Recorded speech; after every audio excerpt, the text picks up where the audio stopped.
Assalamualaikum warahmatullahi wabarakatuh. Jumpa lagi, kali ini masih tetap dalam channel MK Kopi dengan tuturan kisah 25 Nabi dan Rasul. Izinkanlah kali ini saya akan mencoba membawakan daripada kisah Nabi Soleh alaihi salam. Kisah Nabi Saleh alaihi salam. Sahabat sekalian, apakah kalian tahu sesungguhnya ada berapa jumlah Nabi dan Rasul? Nabi dan Rasul jumlahnya sangat banyak sekali. Total terdapat 124.000 dan 312 Rasul. Namun dalam Islam kita hanya diwajibkan untuk mengetahui dan mempelajari 25 Nabi dan Rasul. Lalu apakah perbedaan antara Nabi dan Rasul? Secara bahasa, Nabi diartikan sebagai hamba Allah Subhanahu wa Ta'ala yang menerima wahyu melalui malaikat Jibril untuk dirinya sendiri. Nabi merupakan manusia biasa seperti kita, hanya saja Nabi diberikan kelebihan dan amanah untuk mengingatkan orang di sekitarnya dan keturunannya agar memiliki perilaku baik serta menyembah Allah. Nabi berasal dari istilah kata naba yang memiliki pengertian dari tempat yang tinggi. Sedangkan Rasul adalah hamba Allah Subhanahu wa Ta'ala yang menerima wahyu dari Allah Subhanahu wa Ta'ala melalui malaikat Jibril untuk dirinya sendiri serta umatnya. Semua Rasul adalah merupakan Nabi, tetapi tidak semua Nabi adalah Rasul. Nah, apakah penjelasan mengenai perbedaan antara Nabi dan Rasul cukup mudah untuk dipahami? Tentu mudah, bukan? Nah, bagi kalian yang ingin mengetahui lebih dalam tentang Nabi dan Rasul, berikut akan diulas mengenai salah satu dari 25 Nabi yang wajib diketahui bagi umat Muslim. Pembahasan kali ini mengenai kisah salah satu Nabi, yaitu Nabi Saleh alaihi salam. Sejarah Nabi Saleh. Nabi Saleh alaihi salam merupakan salah satu dari 25 Nabi utusan Allah Subhanahu wa Ta'ala yang menerima wahyu untuk dirinya. Nabi Saleh alaihissalam merupakan Nabi kelima yang diutus untuk menyebarkan ajaran menyembah Allah Subhanahu wa Ta'ala setelah kehancuran kaum Ad yang hidup di zaman Nabi Hud alaihissalam. Beberapa ulama meriwayatkan jika Nabi Saleh alaihissalam merupakan seorang ayahanda bernama Ubaid. Nabi Saleh alaihissalam diangkat oleh Allah Subhanahu wa Ta'ala sebagai seorang nabi pada tahun 2100 sebelum Masehi. Apabila diruntutkan, maka silsilah dari Nabi Saleh, yaitu Saleh bin Ubaid bin Masih bin Ubaid bin Hadir bin Samud bin Asir bin Aram atau Iram bin Sam atau Sam bin Nuh. Jadi dapat disimpulkan jika Nabi Saleh alaihissalam masih memiliki darah keturunan dari Nabi Nuh alaihissalam. Nabi Saleh alaihissalam berasal dari bangsa Arab, tepatnya suku Samud. Diriwayatkan dari Abu Dzar, nabi-nabi lain yang berasal dari Arab selain Nabi Saleh alaihissalam adalah Syuaib alaihissalam, Nabi Hud alaihissalam, dan Nabi Muhammad sallallahu alaihi wasallam. Nabi Saleh alaihissalam adalah Nabi yang diutus setelah Nabi Hud alaihissalam dan sebelum Nabi Ibrahim alaihissalam. Semasa hidupnya, Nabi Saleh alaihissalam menetap di daerah Arab Utara, tepatnya di Al-Hijr. Selama di Al-Hijr, Nabi Saleh alaihissalam merupakan salah satu orang yang dihormati dan dijunjung tinggi oleh penduduk Al-Hijr. yaitu kaum Samud.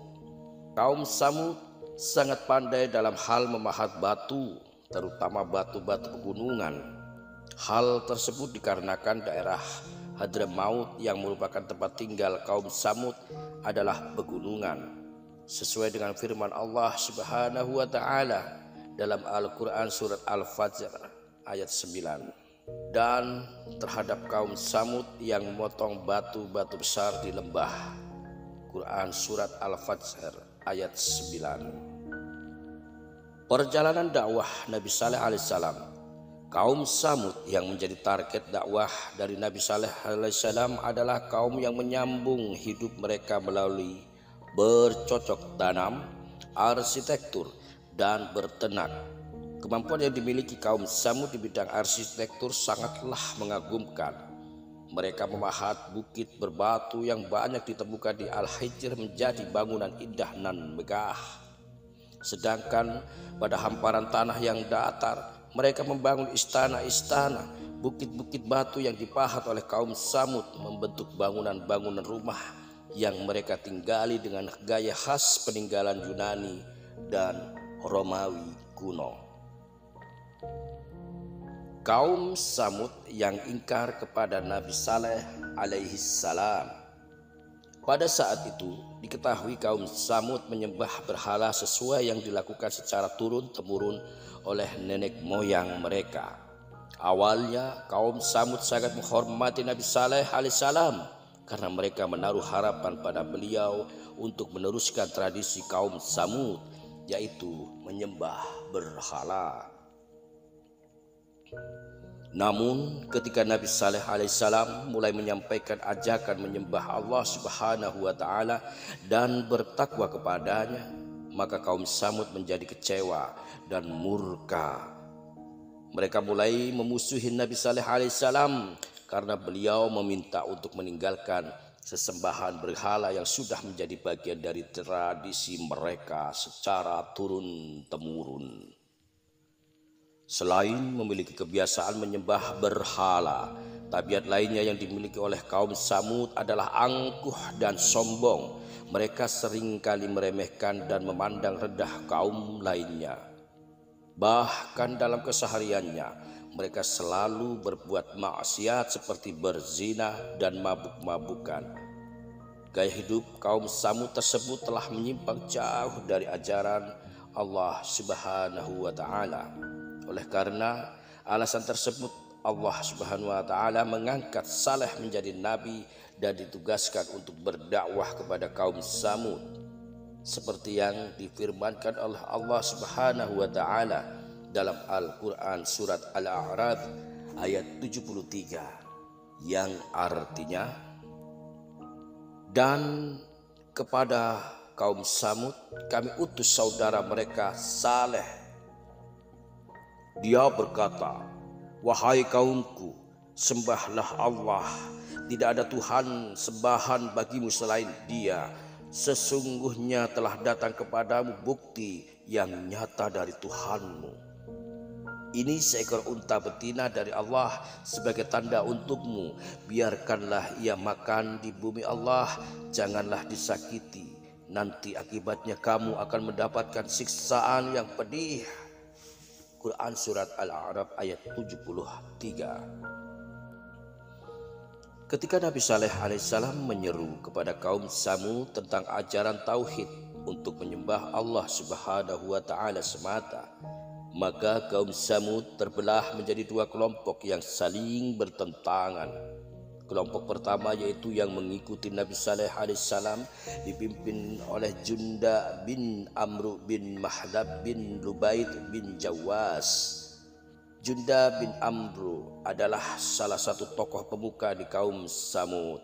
Sedangkan kelompok yang menentang Nabi Saleh alaihissalam dipimpin oleh Zu'ab bin Amru bin Lubaid al-Habbab dan Rabbab bin Sya'ar bin Julmas. Zu'ab dan Rabbab bahkan menghalangi ketika Nabi Saleh alaihissalam hendak mengajak sepupunya yaitu Junda bin Syab untuk mengikuti ajarannya. Kelompok penentang yang diketuai oleh Ju'ab dan Robab berpendapat bahwa Nabi Saleh alaihissalam telah terkena sihir. Mereka tidak terima dengan ajaran yang dibawa oleh Nabi Saleh alaihissalam. Selain itu, Nabi Saleh alaihissalam juga dianggap sebagai penipu karena mereka tidak percaya apabila utusan Allah Subhanahu wa taala adalah manusia biasa sama seperti mereka, sehingga mereka menuntut mukjizat sebagai bukti kerasulannya.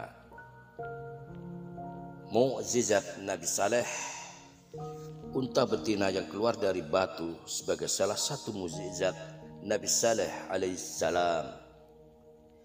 Dijelaskan oleh para musafir bahwa sebagai bukti kerasulan Nabi Saleh alaihissalam, kaum Samud menantang beliau untuk dapat mengeluarkan seekor unta betina yang sedang hamil 10 bulan dari sebuah batu besar yang ditunjuk oleh mereka. Nabi Saleh alaihissalam pun menyanggupi permintaan kaum Samud tersebut dan mulai berdoa kepada Allah Subhanahu wa taala. Kemudian dengan kuasa Allah Subhanahu wa taala, dari permukaan batu yang dipukul oleh tangan Nabi Saleh alaihissalam, keluarlah unta betina dengan ciri-ciri sama seperti yang disebutkan oleh kaum Samud. Unta tersebut dikenal dengan sebutan unta betina Allah. Maka terperanjatlah mereka. Kejadian mukjizat tersebut membuat sebagian dari kaum Samud yang menyaksikannya menjadi pengikut Nabi Saleh alaihissalam. Namun ada pula yang masih pada pendiriannya untuk menentang Nabi Saleh alaihissalam. Maka bersabdalah Nabi Saleh alaihissalam, "Hai kaumku, inilah unta betina dari Allah sebagai mukjizat yang menunjukkan kebenaran untukmu. Sebab itu biarlah dia makan di bumi Allah, dan janganlah kamu mengganggunya dengan gangguan apapun yang akan menyebabkan kamu ditimpa azab yang dekat." Quran Surat Hud ayat 64. Dan janganlah kamu sentuh unta betina itu dengan sesuatu kejahatan yang menyebabkan kamu akan ditimpa oleh azab hari yang besar. Quran Surat Asy-Syu'ara ayat 156. Seperti yang diriwayatkan dalam Al-Quran, Nabi Saleh alaihissalam berpesan kepada umatnya untuk tidak berbuat jahat kepada unta betina Allah. Bahkan Nabi Saleh alaihissalam mengizinkannya kaumnya untuk memerah dan mengkonsumsi susu unta tersebut secara bergantian. Namun hal tersebut tidak serta-merta membuat mereka bersyukur dan berterima kasih. Para penentang Nabi Saleh alaihissalam bahkan tidak suka akan kehadiran unta tersebut karena dianggap meminum banyak air di sumber mata air milik mereka. Terbunuhnya unta betina Allah. Para kaum Samud yang menentang Nabi Saleh alaihissalam merasa kesal karena banyak ternak yang mereka kekurangan air. Mereka menganggap kehadiran unta betina hanya menambah beban mereka karena menghabiskan jatah air di sumber mata air. Mereka pun memikirkan rencana jahat untuk membunuh unta betina tersebut. Di antara orang-orang yang berencana melakukan pembunuhan terhadap unta betina Allah terhadap dua wanita yang menjadi provokator rencana tersebut. Dua wanita tersebut adalah Sadduk binti Mahya bin Juhair al-Mukhtar dan Unaizah binti Hunaim bin Mijlas. Unaizah merupakan istri dari Zu'ab, salah satu pemimpin kelompok penentang Nabi Saleh alaihissalam. Unaizah dan Zu'ab memiliki 4 orang anak perempuan dan membentuk perjanjian dengan Qudar bin Syalib untuk dapat memilih salah satu anaknya apabila berhasil membunuh unta betina.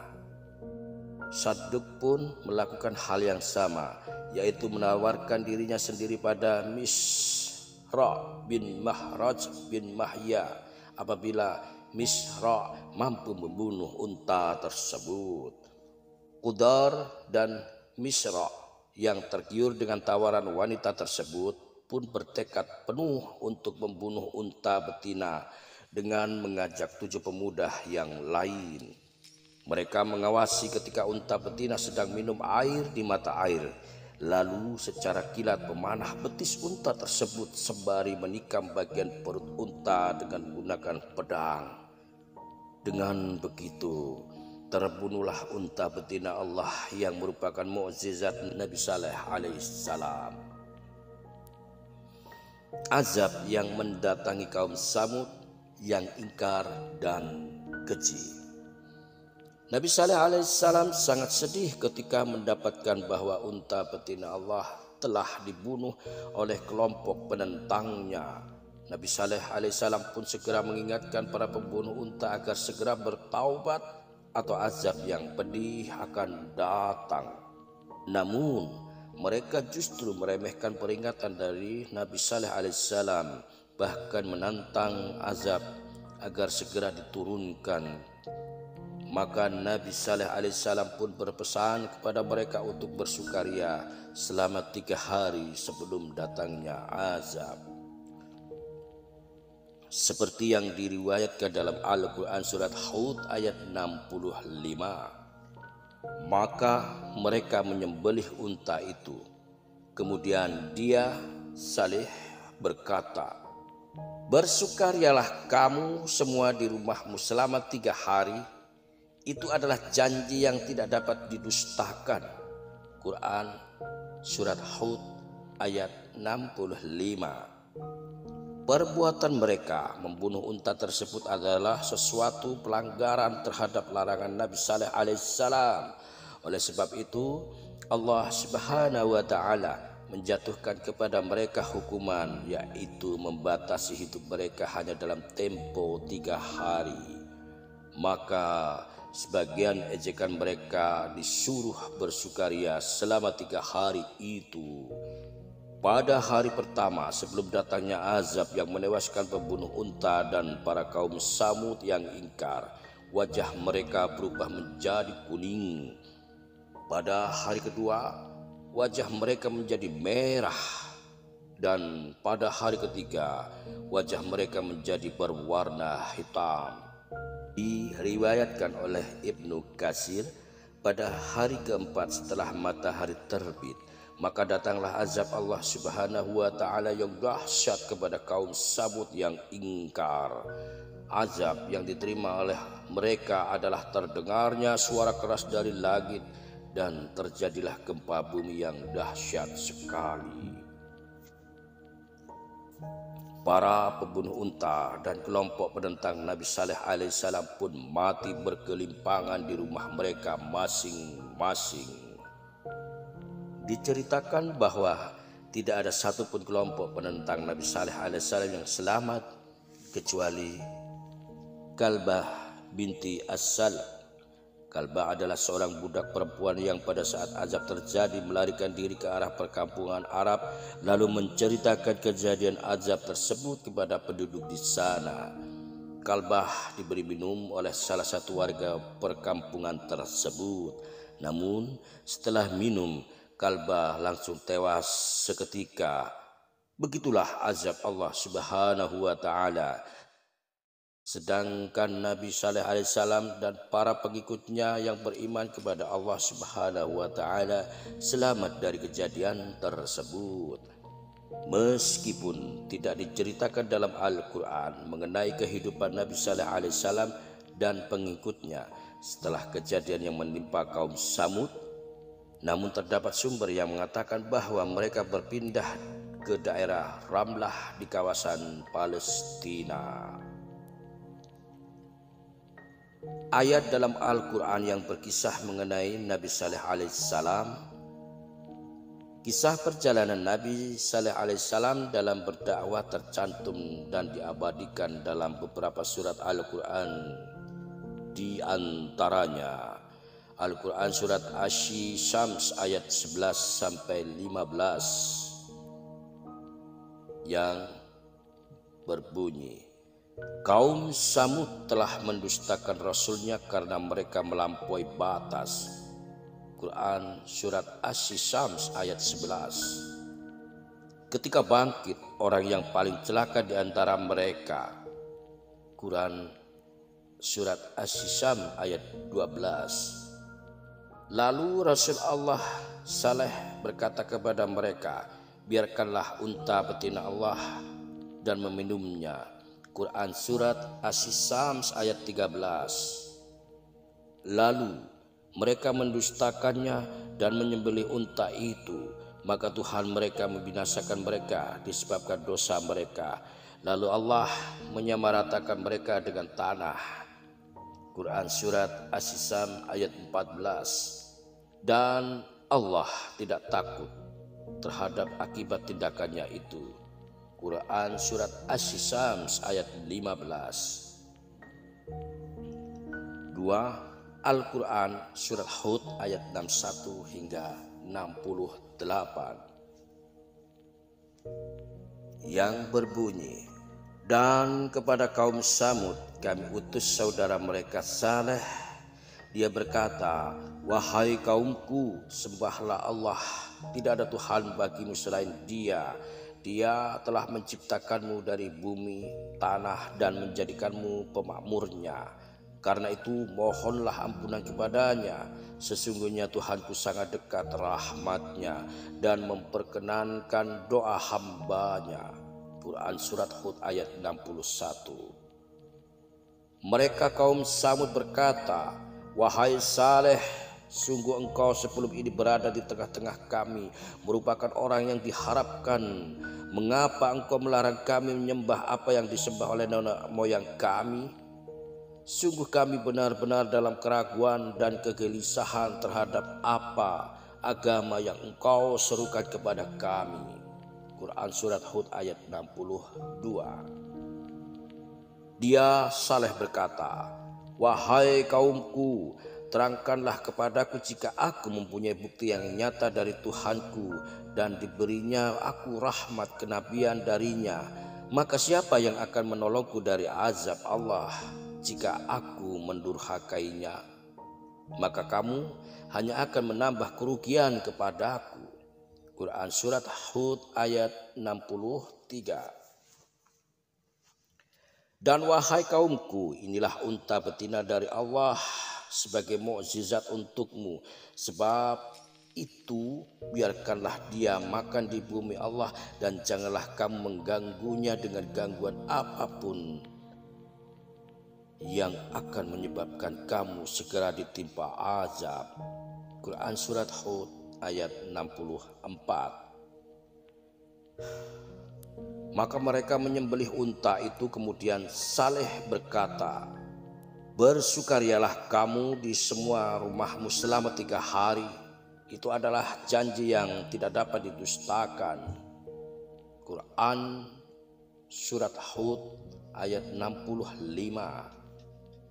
Maka ketika keputusan kami datang, kami selamatkan Saleh dan orang-orang yang beriman bersamanya dengan rahmat kami, dan kami selamatkan dari kehinaan pada hari itu. Sungguh Tuhanmu, Dia maha kuat, maha perkasa. Quran surat Hud ayat 66. Kemudian suara yang mengguntur menimpa orang-orang zalim itu sehingga mereka mati bergelimpangan di rumahnya. Quran surat Hud ayat 67. Seolah-olah mereka belum pernah tinggal di tempat itu. Ingatlah kaum Samud mengingkari Tuhan mereka. Ingatlah binasalah kaum Samud. Quran surat Hud ayat 68. Selain terdapat dalam surat As-Syam dan surat Hud, kisah mengenai Nabi Saleh juga ada diriwayatkan dalam surat Al-Qamar ayat 23 hingga 32, surat Fussilat ayat 17 hingga 18, surat An-Nami ayat 45 hingga 53, surat Asy-Syu'arah ayat 141 hingga 159, surat Al-Isra ayat 59, surat Al-Hijr ayat 80 hingga 84, dan surat Al-A'raf ayat 73 hingga 79. Terima kasih telah sudi mendengarkan hidangan kisah bertutur. Jangan lupa like, comment, share, dan subscribe. Wassalamualaikum warahmatullahi wabarakatuh.